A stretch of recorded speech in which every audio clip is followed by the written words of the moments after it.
The switch on the left is for the garbage disposal right there. Okay. And it's just on and off.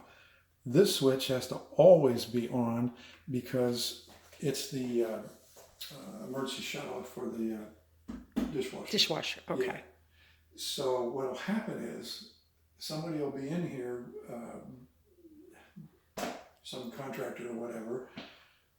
They'll think that's the light.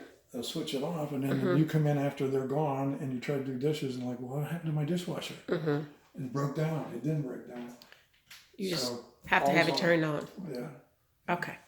It used to be a code. That's why that's there. It's because of all the issues like this. They removed the code, and it's not a code anymore. Okay, got it. When I first moved in, I put a brand new dishwasher